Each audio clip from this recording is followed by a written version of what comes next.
All right, so here we are with a budgie. So budgies are probably the most common avicultural bird.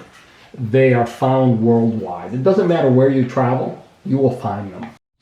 Welcome to Project Parrot Care, the combined efforts of Tony Silva and ParrotBliss.com, setting parrot breeding and keeping practices.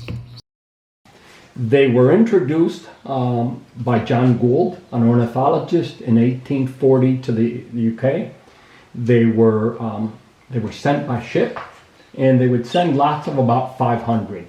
They found that if they gave them no water, they survived better than if they gave them water because they would defecate and contaminate the water. So budgies, being a desert species, are extremely adept at extracting moisture from their food, and that's why they were able to survive. So successful were budgies that by 1872, the first mutation had appeared. So they have had a very long presence. It is truly one of the domesticated species. They are good talkers. They make excellent first pets. They are a good introduction to aviculture. They're easily tamed. A youngster, and they usually can be told because they have barring all the way up to the cere, can have the wings clipped, and if you sit, for example, on the floor in a shower stall, you just pick them up. If they bite, it's a harmless little bite. And you just finger train them, and finger training is basically getting them to step up. So we want them to step up. And obviously Carmen is not cooperative. So what you want to do is you want to get them to step up. She wants to go back to her cage. You want to do the latter. So you get it to stand on one hand, one finger, and then you slightly put pressure on the chest while you roll the finger back to get it to step up. Once you get it to step up repeatedly, you can say this taming process is underway. They make vocal, active, lively, and fantastic little pets. It is clearly the best introduction to aviculture possible. And the fact that they have been so popular since the 1840s tells you how good of a pet they are. Tony, so it sounds like they first went to England and therefore the mutations are English budgies. Well, English is it's a term used for birds that are bigger. They were bred for a bigger size and a bigger head. The original wild, or what they call bush budgies, these are the ones found in the Australian interior, were smaller, green, very lively little birds. And then through captive breeding initially in Europe, they were able to establish a lot of different color forms. And these color forms are now widely available. They're everywhere. Yes, like Carmen, she's very colorful. Yeah.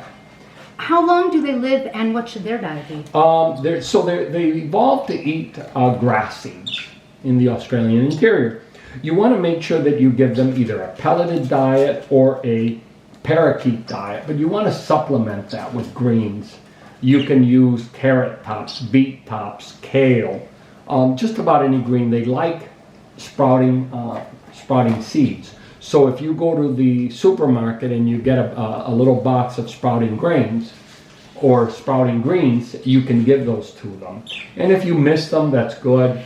Normally when they're being bred, it is very common to give them an egg food, and an egg food contains grated carrot, whole wheat breadcrumbs, boiled egg, and some form of green, endive, kale, anything chopped up. And you want to enrich that diet when they're rearing young. They are hardy. They can tolerate incredible temperature variations, and they're pretty healthy birds overall. The average lifespan is 18, 19, although there are examples that have been known to live to 30 years, or roughly the same as a much larger cockatiel. Clearly the best introduction for aviculture. You know, I heard you say at a lecture that these little guys like the leafies, you know. Boy, they love that. So I started giving them whatever, romaine, that kind of thing. And they just... Greens are very much a part of their diet.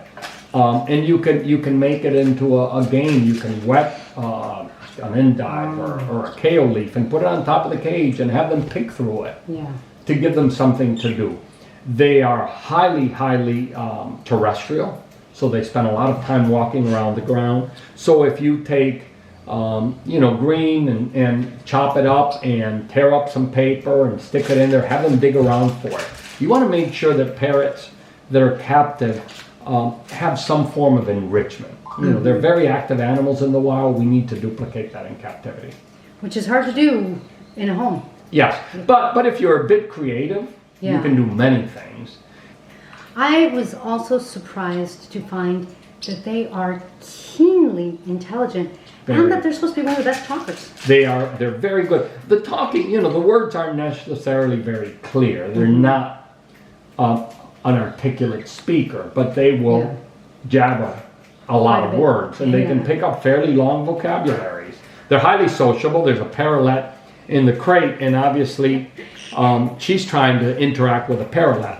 That demonstrates how sociable the species they are. They occur in vast flocks. Grooming the parrot? Yeah, she was grooming the parrot. It's just they're sociable. Yeah, they're very sociable, and that's what she's doing. The problem is if you keep them in a group, then you lose their pet potential. One bird makes a great pet. Well, I always say that 2 is actually a really good number because they keep each other company, and if you spend time with them, they're still interested in you. At least that's what I find. Yeah, although a lot of them will revert to get to the point that they want to avoid you for the other bird. So if you want to have them as pets, it's fine to have 2, maybe in separate cages. Let them interact, let them play together, and then go back so that they remain bonded to you and not necessarily to the other bird. And it doesn't matter whether it's a male or a female. Right. People often say, oh, well, my bird likes another bird, so they must be a pair. No, that's not necessarily the case. 2 birds bond, period. will bond. Absolutely, absolutely. Okay, well, you're making me laugh because I always argue that you should have 2. They preen each other, they keep each other company. They do, but there's many species that do extremely well in aviculture as aviary birds and not necessarily as pet birds. To me, there's nothing more fascinating than having an aviary full of budgies. They're always active, they're always chirping, they're always interacting. Doesn't mean that they have to sit on your finger. Clearly, Carmen, for example, preferred to be with another bird than I. And these little birds are fantastic pets. I've had them for much of my aviculture career.